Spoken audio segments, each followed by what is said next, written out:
तो यहाँ पर स्टूडेंट अगर आप ये टेस्ट देते हो तो complete with the best and win Amazon vouchers. तो जो बच्चे रैंक 1 पर रहेगा उसके लिए 10,000 रुपये तक अमेजॉन वाउचर मिलेगा। जो रैंक 2 पर रहेगा उसके लिए 5,000 रुपये के अमेजॉन वाउचर मिलेंगे। जो बच्चा तीसरी रैंक पर रहेगा उसके लिए 3,000 रुपये के अमेजॉन वाउचर मिलेंगे। और जो बच्चे 4 से लेकर 50 रैंक के बीच में आएंगे उनके लिए 1,000 रुपये तक के अमेजॉन वाउचर मिलेंगे, जो के लिए आपके लिए स्टडी के साथ साथ प्राइज भी मिल रहा है। यार इससे बड़ी खुशखबरी क्या होगी।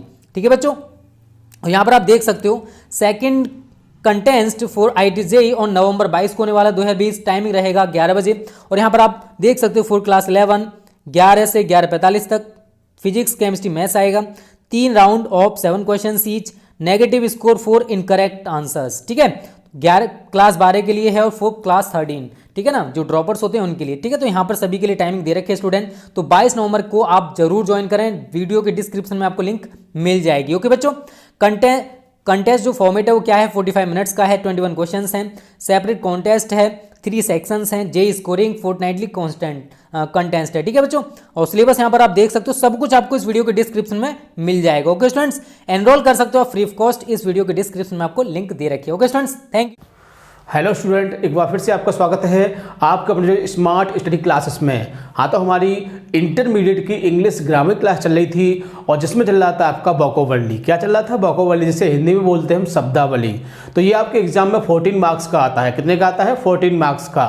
तो इसलिए आपको इसको समझना बहुत ज़रूरी है, क्योंकि वोकैबुलरी एक ऐसा पॉइंट है जिसको बहुत ही अच्छी तरह से कंप्लीट होना चाहिए। यानी औरों के पीछे मान लो कि आपने सेंट्रल आइडिया याद किया है, थोड़ा बहुत याद है आपने, उसी हिसाब से उसको बना के लिख दिया, तो आपको उस पर मार्क्स मिल सकते हैं। लेकिन वोकैबुलरी जो है वो ऐसा बिंदु है, ऐसा एक क्वेश्चन है जिसको आपने बना के लिख दिया तो आपको उस पर कोई मार्क्स नहीं मिलेगा। यानी कि इसमें जो बिल्कुल सही है, यानी कि बिल्कुल सही आंसर लिखोगे तभी आपको मार्क्स मिलेंगे, अदरवाइज आपको कोई मार्क्स नहीं मिलेगा। तो ज़्यादा समय वेस्ट न करते हुए चलते हैं अपने टॉपिक की ओर। क्लास 12th इंग्लिश ग्रामर, यानी कि 12th क्लास की इंग्लिश ग्रामर क्लास चल रही थी और जिसमें चल रहा था आपका वोकैबुलरी, इसको हिंदी में बोलते हैं शब्दावली। ये आपके एग्जाम में 14 मार्क्स का आता है। तो हमारा इसमें आज से आपका चौथा पॉइंट शुरू होता है, वन वर्ड सब्स्टिट्यूशन, यानी कि अनेक शब्द के लिए एक शब्द, है ना, यानी एक शब्द का विस्थापन भी कह सकते हैं इसको हम। तो बहुत सारे शब्दों के लिए एक शब्द, तो हमने केवल 12 शब्द लिए हैं। कितने लिए हैं? 12। और 12 शब्द को 12 बार में पढ़ लोगे तो 12 बार में याद हो जाएंगे। ठीक है ना, तो ज़्यादा कुछ नहीं करना है, सिर्फ आपको इसको समझना है। क्या करना है? समझना है। एक बार समझ में आ गया तो लाइफ में, जीवन में कभी भूलोगे नहीं। ठीक है ना, तो इसको बहुत ही अच्छी तरह समझोगे, क्योंकि आपको 90+ के पार जाना है ना, और 90+ के पार जाना है तो मेहनत करनी पड़ेगी। अभी आपके पास समय है जिससे कि आप अभी बहुत कुछ कर सकते हैं। एग्ज़ाम आपके अभी दूर है, ये नहीं समझो कि आपके एग्ज़ाम नज़दीक हैं। इसलिए आप चाहें तो बहुत अच्छी तरह से तैयारी आपकी अब भी हो सकती है, जो स्टूडेंट अब तक नहीं पढ़े हैं। ठीक है ना, तो स्टार्ट करते हैं 1 से। तो देखिए पहले पर है आपका, देखिए साइंस ऑफ फ्लाइंग एरोप्लेन्स, यानी कि साइंस विज्ञान ऑफ काकी को होता है फ्लाइंग मीन्स उड़ाना, एरोप्लेन माने हवाई जहाज, यानी कि हवाई जहाज उड़ाने का जो विज्ञान होता है, हवाई जहाज उड़ाने का जो विज्ञान होता है उसको क्या बोलते हैं? उसको बोलते हैं हम वैमानिकी। हिंदी में बोलते हैं, क्या बोलते हैं? वैमानिकी। लेकिन आपको वैमानिकी नहीं लिखना है, आपको क्या लिखना है? आपको इंग्लिश में लिखना है। तो क्या लिखोगे? एरोनॉट्स। क्या लिखोगे? एरोनॉटिक्स। क्या लिखोगे इसको? एरोनॉटिक्स। तो क्या लिखना है आपको? एरोनॉटिक्स, यानी कि वह विज्ञान जिसमें हवाई जहाज को उड़ाने का ज्ञान दिया जाता है, यानी हवाई जहाज को उड़ाने का जो विज्ञान होता है उसको क्या बोलते हैं? एरोनॉटिक्स बोलते हैं। क्या बोलते हैं उसको? एरोनॉटिक्स। तो 2 बार इसको अच्छी तरह से पढ़ लोगे तो आपको याद हो जाएगा। और हिंदी में क्या बोलते हैं इसको? वैमानिकी। ठीक है ना, तो अच्छी तरह से आप 2 बार पढ़ोगे और खास तौर से आपको इसका मीन समझ में आना चाहिए। साइंस मीन्स विज्ञान, और फ्लाइंग माने उड़ने की, एरोप्लेन माने हवाई जहाज, यानी कि हवाई जहाज को जो उड़ाने की जो विज्ञान है उसको क्या बोलते हैं? उसको एरोनॉटिक्स बोलते हैं। सेकंड पर देखते हैं क्या है। तो सेकंड पर है, देखिए आपका ईयरली माने वार्षिक, वार्षिक होते हैं साल में।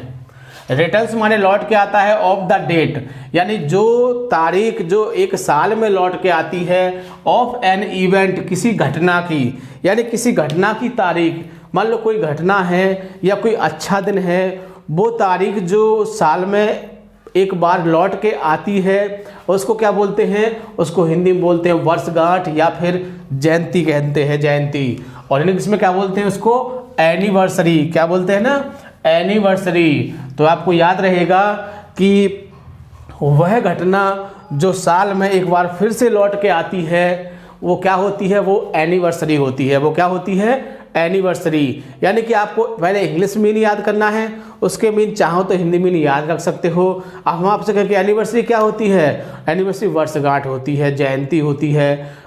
उसको फुल फॉर्म में कैसे कहोगे कि साल की वह एक घटना जो साल में फिर से लौट के आ जाती है वो क्या होती है, वो एनिवर्सरी होती है। ठीक है, तो आगे थर्ड पर देखते हैं। One who goes away from his country. One means एक व्यक्ति, हु माने जो, गोज अवे जो चला जाता है, फ्रॉम हिज कंट्री अपने देश से। यानी एक व्यक्ति जो अपने देश से दूसरी जगह पहुंच जाता है, तो वो दूसरी जगह जाता है तो वहां क्या कहते हैं उसको, एक व्यक्ति जब एक जगह से दूसरी जगह पर जाता है तो उसको क्या कहा जाता है, उसको कहा जाता है विदेश। क्या कहते हैं उसको, विदेश कहते हैं ना, कि वो तो विदेश चला गया। लेकिन आपको विदेश नहीं याद करना, आपको याद करना है एब्रॉड। क्या याद करना है, एब्रॉड।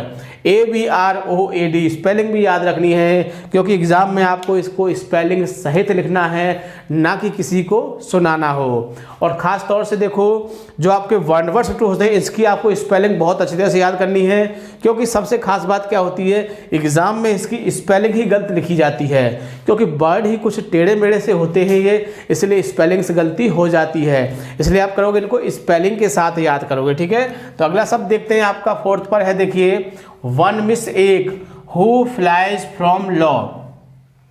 यानी कि एक व्यक्ति जो नियम कानूनों को नहीं मानता है, नियम कानूनों से दूर भागता है, उस व्यक्ति को क्या बोलते हैं, उसको बोलते हैं एब्सकॉन्डर। क्या बोलते हैं उसको, एब्सकॉन्डर। क्या बोलते हैं, एब्सकॉन्डर। 2-3 बार जब तक नहीं बोलोगे आपके मुंह से निकलेगा भी नहीं।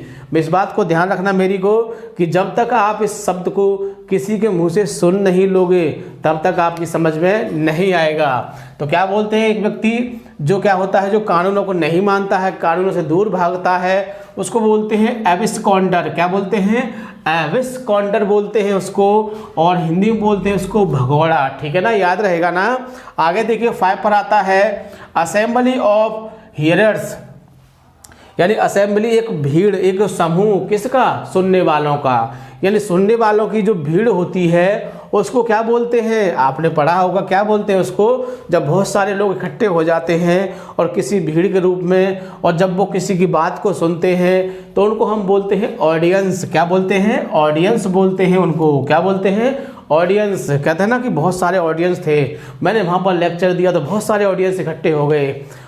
जो खेल वाला खेल कर रहा था तो वहाँ बहुत सारे ऑडियंस खड़े थे, देख रहे थे उसको। तो बात समझ गए होंगे कि क्या होता है जब बहुत सारे सुनने वाले लोग, किसी को देखने वाले लोग खड़े हो जाते हैं, यानी असेंबली ऑफ हियरर्स, उसको क्या बोलते हैं, ऑडियंस। यानी कि हिंदी में बोलते हैं उसको श्रोतागण। ठीक है ना, कॉमन वर्ड है, आपको पहले से याद होगा। ठीक है ना, आगे देखिए 6 पर है, one who does not believe in the expanse of God. One means एक व्यक्ति, हु माने जो, डज नॉट बिलीव जो विश्वास नहीं करता है, इन द एक्सटेंस यानी कि किसमें, अस्तित्व में, ऑफ गॉड यानी भगवान के अस्तित्व में, यानी भगवान की उपस्थिति भी कह सकते हो। यानी एक व्यक्ति जो भगवान के अस्तित्व में विश्वास नहीं करता है, हम सादा सादा रूप में कह सकते हैं कि एक व्यक्ति जो भगवान को नहीं मानता है। ठीक है ना, याद रहेगा ना आपको, एक व्यक्ति जो भगवान को नहीं मानता है उसको क्या बोलते हैं, उसको एथिस्ट बोलते हैं। क्या बोलते हैं उसको, एथिस्ट। और हिंदी में बोलते हैं उसको नास्तिक। क्या बोलते हैं उसको, नास्तिक। कहते हैं ना ये तो नास्तिक है, भगवान में बिल्कुल विश्वास नहीं करता है, भगवान को मानता ही नहीं है, कहता है भगवान है ही नहीं है, इसलिए क्या है, ये नास्तिक है, ये एथिस्ट है। तो आप उसको नास्तिक नहीं कहोगे, आप उसको क्या कहोगे, एथिस्ट कहोगे, क्योंकि जब तक आप इस वर्ड को बोलोगे नहीं ये आपकी समझ में नहीं आएगा। तो क्या बोलते हैं उसको, एथिस्ट। मेरा कहना है कि जो वर्ड मैं आपको एक दिन में दे रहा हूँ वो वर्ड आपको एक दिन में कंप्लीट होने चाहिए, क्योंकि यदि ऐसा नहीं हुआ तो अगले दिन 12 वर्ड और आ जाएंगे, फिर उस दिन 12 वर्ड और आ जाएंगे, इसलिए वर्ड बहुत इकट्ठे हो जाएंगे और फिर आपको वो लोड मालूम पड़ेगा और आप कहोगे इसको छोड़ो। क्या कहोगे? इसे छोड़ो, बाद में याद कर लेंगे, ऐसा कुछ नहीं है ना। बट जब आप इसको कहते हैं ना कि गर्म लोहे पर जितनी चोट मारी जाएगी मार लो, और तुम उसे जो रूप दोगे वो रूप उसको मिल जाएगा। लेकिन तुम कहो कि बाद में बना लेंगे, अब थोड़ा बहुत इसको पीट लेते हैं, तो फिर बाद में कुछ नहीं बनने वाला। इसीलिए आप जो एट ए टाइम कर लोगे, यानी मैंने आपको समझाया और आपने याद कर लिया, वही आपका अपना है, बाकी कुछ नहीं है। ठीक है ना। तो आगे देखिए, अगला है आपका 7वां, बहुत ही इंपॉर्टेंट है, अच्छी तरह से याद रखोगे। वैसे तो मैं उन्हीं को करा रहा हूँ जो इंपॉर्टेंट हैं, लेकिन कुछ लगता है कि ये ज़्यादा ही है, तो इसलिए कह दिया कि 7वां बहुत इंपॉर्टेंट है। देखिए, द लाइफ स्टोरी यानी कि जीवन की कहानी ऑफ ए पर्सन, एक व्यक्ति के जीवन की कहानी। क्या कहानी? यानी कि the life story of a person, एक व्यक्ति के जीवन की कहानी, रिटन जो लिखी गई हो बाय हिमसेल्फ, स्वयं के द्वारा। यानी एक व्यक्ति ने अपने जीवन की कहानी जो स्वयं लिखी हो उसको बोलते हैं हम आत्मकथा। क्या बोलते हैं? आत्मकथा बोलते हैं। लेकिन आपको आत्मकथा याद नहीं करना है, आपको करना है ऑटोबियोग्राफी। क्या याद करना है? ऑटोबियोग्राफी। 3 शब्द है, ऑटो, बियो और ग्राफी। वैसे एक साथ पढ़ोगे तो बड़ा अजीब सा लगेगा। ऑटो आप जानते ही हो, खूब देखा होगा, खूब बैठे होंगे, कुछ बच्चों ने चलाया भी होगा ना। बियो एक शब्द ये हो गया, बियो को जियो मान लीजिए, जियो के नाम से याद हो जाएगा। और ग्राफी, तो ऑटोबियोग्राफी क्या होती है? आत्मकथा होती है। तो ऑटोबियोग्राफी बहुत अच्छे से याद रखोगे, क्योंकि एग्जाम में हो सकता है कि आपको 2021 में देखने को मिले। ठीक है। आगे देखिए, 8 पर है the state of being unmarried. State माने स्थिति, ऑफ बीइंग होने की, अनमैरिड माने शादी ना होने की स्थिति। यानी जब शादी नहीं होती है किसकी? किसी लड़के या लड़की की। और किसकी होगी शादी? हमारी तो हो चुकी है। ठीक है। तो जब किसी लड़के की शादी नहीं होती है तो वो क्या होता है? क्या बोलते हैं उसको? उसको कुंवारा बोलते हैं। क्या बोलते हैं? कुंवारा। और लड़की हो तो कुंवारी कह देते हैं, बस इतना ही तो फर्क है। तो उसको बोलते हैं कुंवारा। लेकिन आपको कुंवारा या कुंवारी नहीं बोलना है, आपको बोलना है बैचलर। क्या बोलना है इसको? आप बैचलर बोलना है।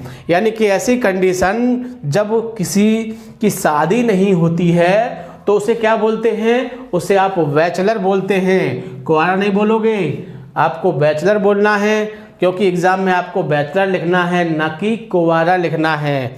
वो तो कुंवारा याद रखना, कोई पूछ बैठ जाता है कि बैचलर किसे बोलते हैं, तो आप कहते होगे कि जो कुंवारा होता है उसको अच्छे से समझाने की दृष्टि से। ठीक है।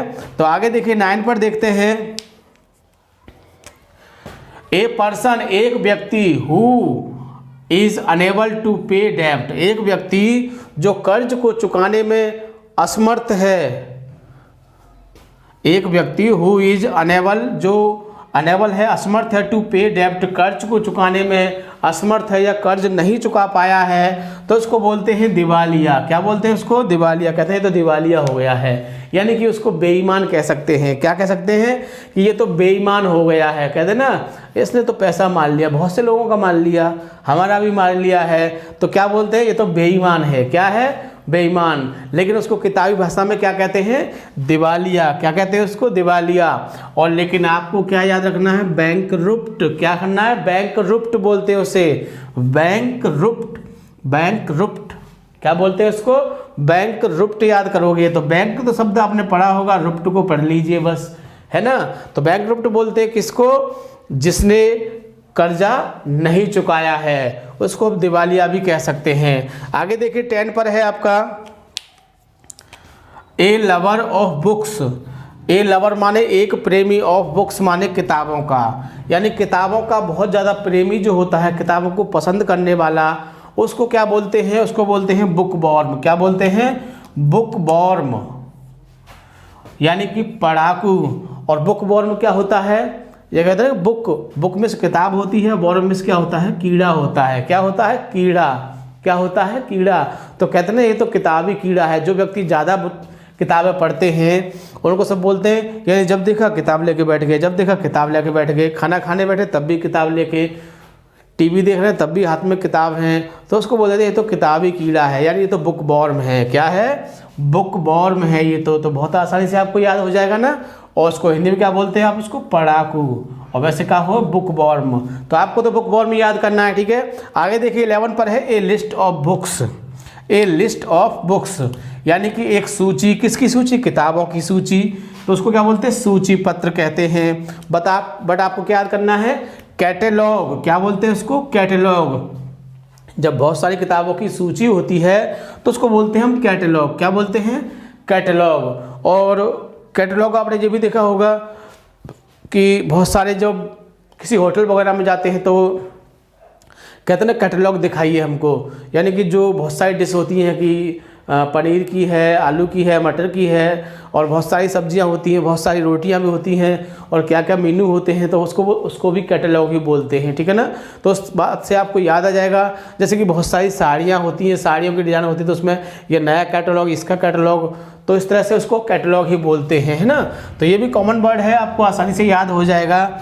आगे देखिए 12 12वां बहुत ही इंपॉर्टेंट है, तो ये भी 21 में देखने को मिल सकता है। अब आप कहोगे आप इतने सारे बताओगे सब मिल जाएंगे, नहीं, लेकिन अगर हमारे कहने से मिल जाए ना तो हम आपको इतने सारे क्यों लिखाएंगे। हम तो आपको 3 ही बताएंगे बस, कि ये 3 कर लीजिए, यही 3 आएंगे, ठीक है ना। बट ऐसा नहीं है, ये तो हमारा अनुमान है कि हम भी एक टीचर हैं और जो पेपर बनाता है वो भी एक टीचर है। हो सकता है कि टीचर्स माइंड एक दूसरे से टच हो जाए तो आपका काम हो जाएगा ना, ठीक है, इसलिए हम आपको बता देते हैं। तो देखिए 12वां है आपका, तो एनिमल्स मिस होता है जानवर, हु माने जो, जानवर जो, लिव माने जीवित रहते हैं, ऑन द फ्लैश किस पर? मांस पर, ऑफ अदर एनिमल दूसरे जानवरों के, यानी जो जानवर दूसरों के मांस पर अपने जीवन को आधारित करते हैं, यानी हम कह सकते हैं कि जो जानवर दूसरों के मांस को खाकर जीवित रहते हैं या दूसरों के मांस को खाते हैं उन्हें हम क्या कहते हैं? तो वैसे हिंदी में बोलेंगे उसको हम क्या बोलते हैं? उसको मांसाहारी बोलते हैं। क्या बोलते हैं उसको? मांसाहारी। बट आपको मांसाहारी याद नहीं करना है, आपको करना है कार्निवोरस। क्या याद करना है? कार्निवोरस। तो क्या बोलते हैं उसको? कार्निवोरस। कार्निवोरस, ऐसे आसानी से पढ़ सकते हो, कार्निवोरस, है ना। तो कार्निवोरस एक साथ बोल दोगे, कार्निवोरस। तो जो जानवर दूसरे जानवरों के मांस को खाकर जीवित रहते हैं उनको बोलते हैं हम कार्निवोरस। तो ये थे आपके 12 वन वर्ड सब्स्टिट्यूशन। तो इनको आपको बहुत अच्छी तरह से याद करना है, और हम आपको पहले ही बता चुके हैं, एक बार फिर बता रहे हैं कि इनको आप डेली कंप्लीट करोगे। कैसे करोगे? डेली कंप्लीट करोगे, एक दिन भी मिस नहीं करोगे, क्योंकि एक दिन मिस कर दिया तो 12 फिर बढ़ जाएंगे, और गलती से दूसरे दिन भी मिस हो गया तो फिर कितने हो जाएंगे? 12 × 36 हो जाएंगे, और फिर आपको बहुत बड़ा लोड मालूम पड़ेगा। आपको छोड़ो इनको, बाद में देख लेंगे, 3 नंबर की बात है, कौन सी बड़ी बात है ना। ऐसा कह के इग्नोर कर दोगे, बट ऐसा नहीं करना है। आपको वीडियो को 2 या 3 बार अच्छे से देखना है ताकि आपकी समझ में आ सके, ठीक है। Thank you. जय हिंद, जय भारत।